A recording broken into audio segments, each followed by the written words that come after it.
എല്ലാ പ്രിയ ഉദ്യോഗാർത്ഥികൾക്കും സക്സസ് PSCയിലേക്ക് സ്വാഗതം. ഇന്ന് നമ്മൾ 6ാം ക്ലാസ്സിലെ സോഷ്യൽ ടെക്സ്റ്റ് ബുക്കിലെ 3ാമത്തെ ചാപ്റ്ററായ രാഷ്ട്രവും ഗവൺമെൻറ്റും എന്ന പാഠമാണ് പഠിക്കാൻ പോകുന്നത്. ഹിറ്റ്ലറുടെ സൈനികാക്രമണം കാരണം സ്വന്തം രാജ്യത്ത് ഒരു ഇടുങ്ങിയ മുറിയിൽ ഒളിവു ജീവിതം നയിക്കേണ്ടി വന്ന പെൺകുട്ടിയാണ് ആൻ ഫ്രാങ്ക്. അവളുടെ പ്രിയപ്പെട്ട ഡയറിയാണ് കിറ്റി. ഹിറ്റ്ലറുടെ സൈനികാക്രമണം കാരണം സ്വന്തം രാജ്യത്ത് ഒരു ഇടുങ്ങിയ മുറിയിൽ ഒളിവു ജീവിതം നയിക്കേണ്ടി വന്ന പെൺകുട്ടിയാണ് ആൻ ഫ്രാങ്ക്. അവളുടെ പ്രിയപ്പെട്ട ഡയറിയാണ് കിറ്റി. രാഷ്ട്രത്തെക്കുറിച്ചുള്ള ശാസ്ത്രീയ പഠനമാണ് രാഷ്ട്രതന്ത്രശാസ്ത്രം. രാഷ്ട്രത്തെക്കുറിച്ചുള്ള ശാസ്ത്രീയ പഠനമാണ് രാഷ്ട്രതന്ത്രശാസ്ത്രം. പുരാതന ഗ്രീസിലാണ് രാഷ്ട്രത്തെക്കുറിച്ചുള്ള പഠനത്തിന് ആരംഭം കുറിച്ചത്.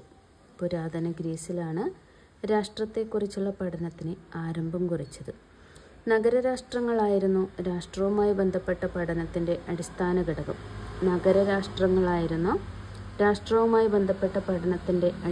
ഘടകം. ഗ്രീക്ക് ചിന്തകരായ സോക്രട്ടീസ്, പ്ലാറ്റോ, അരിസ്റ്റോട്ടിൽ എന്നിവരാണ് രാഷ്ട്രവുമായി ബന്ധപ്പെട്ട ചിന്തകൾക്ക്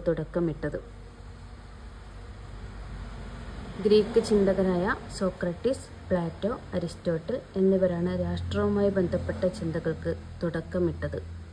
പൊളിറ്റിക്സ് അഥവാ രാഷ്ട്രതന്ത്രം എന്ന വാക്ക് ആദ്യമായി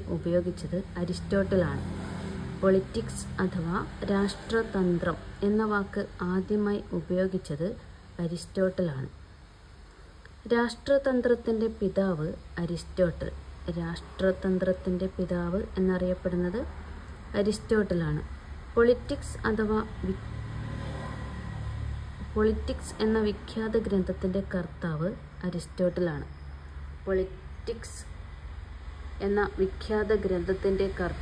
അരിസ്റ്റോട്ടിലാണ്. സ്റ്റേറ്റ് എന്ന പദം ആദ്യമായി ആധുനിക അർത്ഥത്തിൽ ഉപയോഗിച്ചത് ഇറ്റാലിയൻ തത്വചിന്തകനായ നിക്കോളോ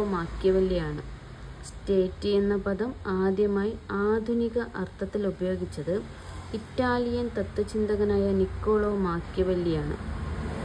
ഗ്രീക്കുകാർ നഗരരാഷ്ട്രങ്ങളെ സൂചിപ്പിക്കാൻ പോളിസ് എന്ന പദം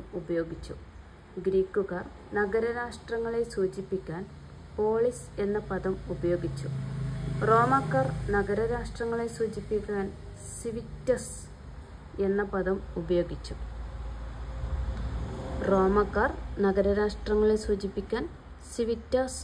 പദം ഉപയോഗിച്ചു.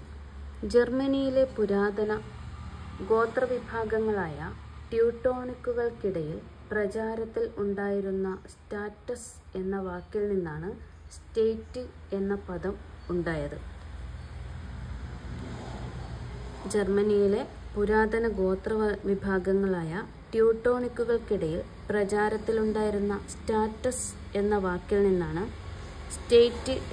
ഇംഗ്ലീഷ് പദം ഉണ്ടായത്. ദക്ഷിണ സുഡാൻ രൂപീകരിച്ച വർഷം 2011.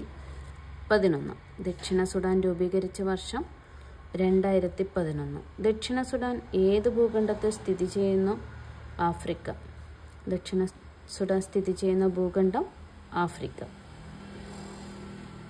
ഏത് നദിയാണ് ഈ രാജ്യത്തെ ജലസമൃദ്ധമാക്കുന്നത്? അതായത് ദക്ഷിണ സുഡാനെ ജലസമൃദ്ധമാക്കുന്നത് നൈൽ നദിയാണ്. ഗവൺമെൻറ്റിൻ്റെ പ്രധാന ചുമതലകൾ രാഷ്ട്രത്തിൻ്റെ നയങ്ങൾ രൂപീകരിക്കുന്നതിനും പ്രകടിപ്പിക്കുന്നതിനും സാക്ഷാത്കരിക്കുന്നതിനുമുള്ള ഏജൻസി. ക്രമസമാധാനം, നിയമവാഴ്ച, പ്രതിരോധം, വിദേശബന്ധങ്ങൾ, റോഡുകൾ, പാലങ്ങൾ, കുടിവെള്ളം, വൈദ്യുതി, വിദ്യാഭ്യാസം തുടങ്ങിയവയെല്ലാം കൈകാര്യം ചെയ്യുന്നതും ഗവൺമെൻറ്റാണ്. ഗവൺമെൻറ്റിൻ്റെ പ്രധാന ചുമതലകളെന്ന് പറയുന്നത് രാഷ്ട്രത്തിൻ്റെ നയങ്ങൾ രൂപീകരിക്കുന്നതിനും പ്രകടിപ്പിക്കുന്നതിനും സാക്ഷാത്കരിക്കുന്നതിനുമുള്ള ഏജൻസിയാണ്.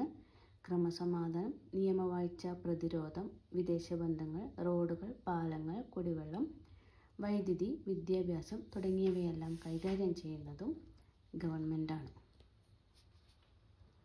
ബാഹ്യ ഇടപെടലുകൾക്കോ സമ്മർദ്ദങ്ങൾക്കോ വിധേയമാകാതെ തീരുമാനങ്ങൾ എടുക്കാനുള്ള രാഷ്ട്രത്തിൻ്റെ പരമമായ അധികാരമാണ് പരമാധികാരം.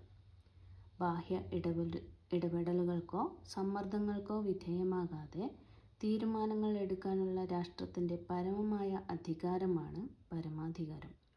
രാഷ്ട്ര രൂപീകരണവുമായി ബന്ധപ്പെട്ട സിദ്ധാന്തങ്ങളാണ് ബലസിദ്ധാന്തം, സാമൂഹിക ഉടമ്പടി സിദ്ധാന്തം അല്ലെങ്കിൽ കരാർ സിദ്ധാന്തം, സാമൂഹിക പരിണാമ സിദ്ധാന്തം. രാഷ്ട്ര രൂപീകരണവുമായി ബന്ധപ്പെട്ട സിദ്ധാന്തങ്ങളാണ് ബലസിദ്ധാന്തം, സാമൂഹിക ഉടമ്പടി അല്ലെങ്കിൽ കരാർ സിദ്ധാന്തം, സാമൂഹിക പരിണാമ സിദ്ധാന്തം. രാഷ്ട്ര രൂപീകരണ സിദ്ധാന്തത്തിൽ ഏറ്റവും പ്രചാരം നേടിയതും പൊതുവെ അംഗീകരിക്കപ്പെട്ടതും സാമൂഹിക പരിണാമ സിദ്ധാന്തമാണ്. രാഷ്ട്ര രൂപീകരണ സിദ്ധാന്തത്തിൽ ഏറ്റവും പ്രചാരം നേടിയതും പൊതുവെ അംഗീകരിക്കപ്പെട്ടതും സാമൂഹിക പരിണാമ സിദ്ധാന്തമാണ്. ഇതനുസരിച്ച് രാഷ്ട്രം ആരുടെയും നിർമ്മിതിയല്ല. ദീർഘകാലയളവിനുള്ളിൽ നിരവധി ഘടകങ്ങൾ പ്രവർത്തിച്ചതിൻ്റെ ഫലമായാണ് രാഷ്ട്രം രൂപപ്പെട്ടത്. സാമൂഹിക പരിണാമ സിദ്ധാന്തമനുസരിച്ച് രാഷ്ട്രം ആരുടെയും നിർമ്മിതിയല്ല. ദീർഘകാലയളവിനുള്ളിൽ നിരവധി ഘടകങ്ങൾ പ്രവർത്തിച്ചതിൻ്റെ ഫലമായിട്ടാണ് രാഷ്ട്രം രൂപപ്പെട്ടത്. രാഷ്ട്രീയ സ്ഥാപനങ്ങളുടെ സ്വഭാവം പൗരാണിക കാലത്ത് ചെറിയ തോതിലെങ്കിലും പ്രകടിപ്പിച്ചിരുന്നത് ഗോത്ര കൂട്ടായ്മകളാണ്.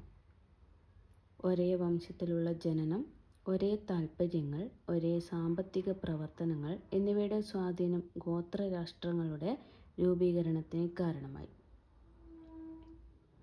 രാഷ്ട്രീയ സ്ഥാപനങ്ങളുടെ സ്വഭാവം പൗരാണിക കാലത്ത് ചെറിയ തോതിലെങ്കിലും പ്രകടിപ്പിച്ചിരുന്നത് ഗോത്ര കൂട്ടായ്മകളാണ്.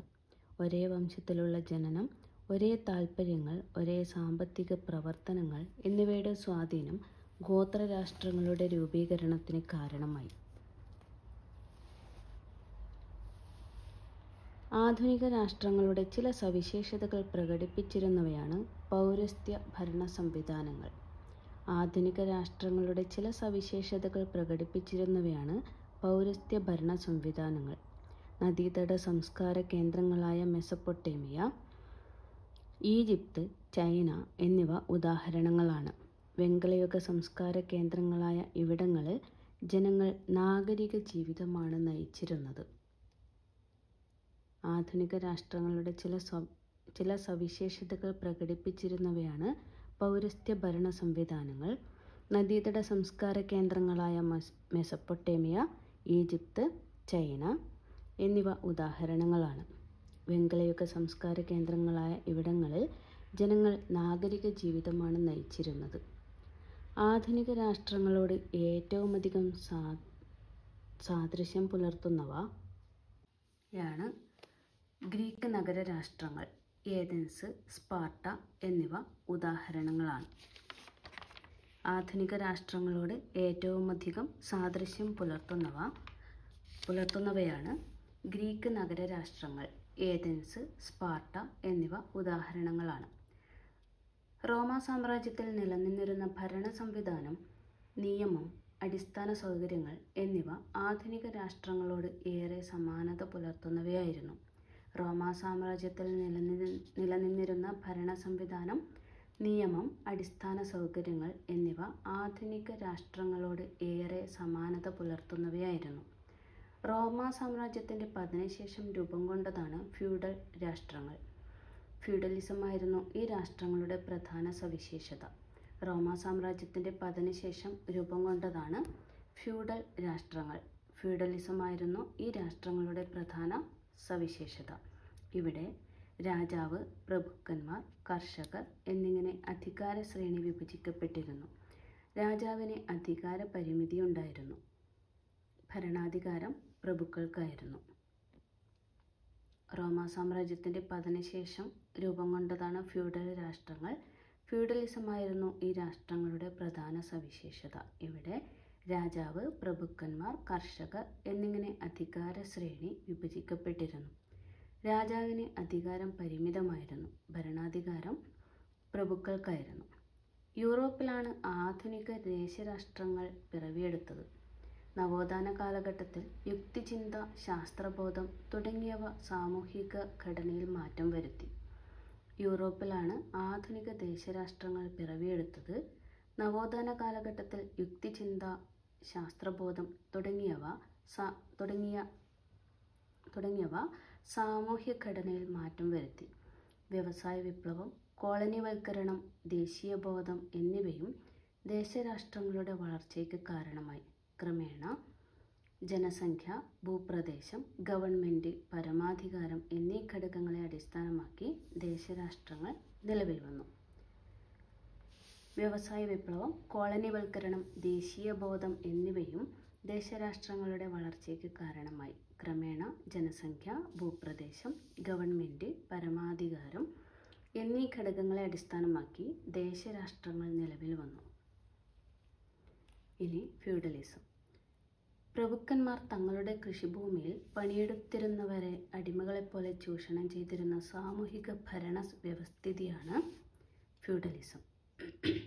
പ്രഭുക്കന്മാർ തങ്ങളുടെ കൃഷിഭൂമിയിൽ പണിയെടുത്തിരുന്നവരെ അടിമകളെപ്പോലെ ചൂഷണം ചെയ്തിരുന്ന സാമൂഹിക ഭരണ വ്യവസ്ഥിതിയാണ് ഫ്യൂഡലിസം. ഒരു തുണ്ട് ഭൂമി എന്നർത്ഥം വരുന്ന ഫ്യൂഡ് എന്ന ജർമ്മൻ പദത്തിൽ നിന്നാണ് ഫ്യൂഡലിസം എന്ന വാക്കുണ്ടായത്. ഒരു തുണ്ട് ഭൂമി എന്നർത്ഥം വരുന്ന ഫ്യൂഡ് എന്ന ജർമ്മൻ പദത്തിൽ നിന്നാണ് ഫ്യൂഡലിസം എന്ന വാക്കുണ്ടായത്. മധ്യകാല യൂറോപ്പിലാണ് ഫ്യൂഡലിസം നിലനിന്നിരുന്നത്. മധ്യകാല യൂറോപ്പിലാണ് ഫ്യൂഡലിസം നിലനിന്നിരുന്നത്. ഇനി നവോത്ഥാനം. 14-15 നൂറ്റാണ്ടുകളിൽ ഇറ്റലിയിലും ഇതര യൂറോപ്യൻ രാജ്യങ്ങളിലും കല, വൈജ്ഞാനിക രംഗങ്ങളിലുണ്ടായ പുത്തൻ ഉണർവാണ് നവോത്ഥാനം. 14-15 നൂറ്റാണ്ടുകളിൽ ഇറ്റലിയിലും ഇതര യൂറോപ്യൻ രാജ്യങ്ങളിലും കലാ, വൈജ്ഞാനിക രംഗങ്ങളിലുണ്ടായ പുത്തൻ ഉണർവാണ് നവോത്ഥാനം. മതപരമായ ആശയങ്ങളെക്കാൾ മനുഷ്യർക്ക് പ്രാമുഖ്യം കൽപ്പിക്കപ്പെട്ടു എന്നതാണ് ഈ കാലഘട്ടത്തിൻ്റെ പ്രധാന സവിശേഷത. മതപരമായ ആശയങ്ങളെക്കാൾ മനുഷ്യർക്ക് പ്രാമുഖ്യം കൽപ്പിക്കപ്പെട്ടു എന്നതാണ് ഈ കാലഘട്ടത്തിൻ്റെ പ്രധാന സവിശേഷത. പെട്രാർക്ക്, ദാന്തെ, ഡാവിഞ്ചി തുടങ്ങിയവർ വിവിധ മേഖലകളിൽ നവോത്ഥാനത്തെ സ്വാധീനിച്ചവരാണ്. പെട്രാർക്ക്, ദാന്തെ, ഡാവിഞ്ചി തുടങ്ങിയവർ വിവിധ മേഖലകളിൽ നവോത്ഥാനത്തെ സ്വാധീനിച്ചവരാണ്. ജനങ്ങളും രാഷ്ട്രവും തമ്മിലുള്ള ബന്ധം സജീവമായി നിലനിർത്താൻ സഹായിക്കുന്നത് ഗവൺമെൻറ്റാണ്. ജനങ്ങളും രാഷ്ട്രവും തമ്മിലുള്ള ബന്ധം സജീവമായി നിലനിർത്താൻ സഹായിക്കുന്നത് ഗവൺമെൻറ്റാണ്. രാഷ്ട്രത്തിൻ്റെ നിയമങ്ങളും നയങ്ങളും പരിപാടികളും നടപ്പിലാക്കുന്നത് ഗവൺമെൻറ്റിൻ്റെ വിവിധ ഘടകങ്ങളിലൂടെയാണ്. രാഷ്ട്രത്തിൻ്റെ നിയമങ്ങളും നയങ്ങളും പരിപാടികളും നടപ്പിലാക്കുന്നത് ഗവൺമെൻറ്റിൻ്റെ വിവിധ ഘടകങ്ങളിലൂടെയാണ്.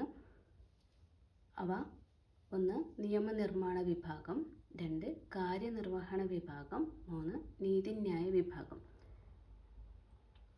നിയമനിർമ്മാണ വിഭാഗം, കാര്യനിർവഹണ വിഭാഗം, നീതിന്യായ വിഭാഗം ഈ 3 ഘടകങ്ങളിലൂടെയാണ് രാഷ്ട്രത്തിൻ്റെ നിയമങ്ങളും നയങ്ങളും പരിപാടികളും ഗവൺമെൻറ് നടപ്പിലാക്കുന്നത്. അതിലെ ഒന്നാമത്തത് നിയമനിർമ്മാണ വിഭാഗം. രാജ്യത്തിനാവശ്യമായ നിയമങ്ങൾ നിർമ്മിക്കുക, നിലവിലുള്ള നിയമങ്ങളിൽ മാറ്റം വരുത്തുക തുടങ്ങിയവയാണ് നിയമനിർമ്മാണ വിഭാഗത്തിൻ്റെ പ്രധാന ചുമതലകൾ. രാജ്യത്തിനാവശ്യമായ നിയമങ്ങൾ നിർമ്മിക്കുക, നിലവിലുള്ള നിയമങ്ങളിൽ മാറ്റം വരുത്തുക തുടങ്ങിയവയാണ് നിയമനിർമ്മാണ വിഭാഗത്തിൻ്റെ പ്രധാന ചുമതലകൾ.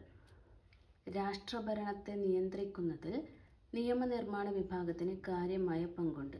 രാഷ്ട്രഭരണത്തെ നിയന്ത്രിക്കുന്നതിൽ നിയമനിർമ്മാണ വിഭാഗത്തിന് കാര്യമായ പങ്കുണ്ട്. അടുത്തത് കാര്യനിർവഹണ വിഭാഗം. നിയമനിർമ്മാണ സഭ രൂപീകരിക്കുന്ന അല്ലെങ്കിൽ നിർമ്മിക്കുന്ന നിയമങ്ങൾ നടപ്പിലാക്കുകയും ഭരണനിർവഹണം നടത്തുകയും ചെയ്യുന്നു. ഗവൺമെൻറ്റിൻ്റെ ദൈനംദിന പ്രവർത്തനങ്ങൾ നിർവഹിക്കുകയും ചെയ്യുന്നത് കാര്യനിർവഹണ വിഭാഗമാണ്. നിയമനിർമ്മാണ സഭ നിർമ്മിക്കുന്ന നിയമങ്ങൾ നടപ്പിലാക്കുകയും ഭരണനിർവഹണം നടത്തുകയും ചെയ്യുന്നു. ഗവൺമെൻറ്റിൻ്റെ ദൈനംദിന പ്രവർത്തനങ്ങൾ നിർവഹിക്കുകയും ചെയ്യുന്നത് കാര്യനിർവഹണ വിഭാഗമാണ്. അടുത്തത് നീതിന്യായ വിഭാഗം. നിയമങ്ങൾ വ്യാഖ്യാനിക്കുന്നതും തർക്കങ്ങളിൽ തീർപ്പ് കൽപ്പിക്കുന്നതും കുറ്റം ചെയ്തവരെ ശിക്ഷിക്കുന്നതും ഈ വിഭാഗമാണ്. നീതിന്യായ വിഭാഗമാണ് നിയമങ്ങൾ വ്യാഖ്യാനിക്കുന്നതും തർക്കങ്ങളിൽ തീർപ്പ് കൽപ്പിക്കുന്നതും കുറ്റം ചെയ്തവരെ ശിക്ഷിക്കുന്നതും. നിയമനിർമ്മാണ വിഭാഗങ്ങൾ നിയമങ്ങൾ നിർമ്മിക്കുമ്പോൾ കാര്യനിർവഹണ വിഭാഗം അത് നടപ്പിലാക്കുന്നു. ഈ പ്രക്രിയകളിൽ ഉണ്ടാകുന്ന തർക്കങ്ങൾ പരിഹരിക്കുന്നത് നീതിന്യായ വിഭാഗമാണ്. ഇത്രയുമാണ് ഈ പാഠത്തിൽ നമുക്ക് പഠിക്കാനുള്ളത്.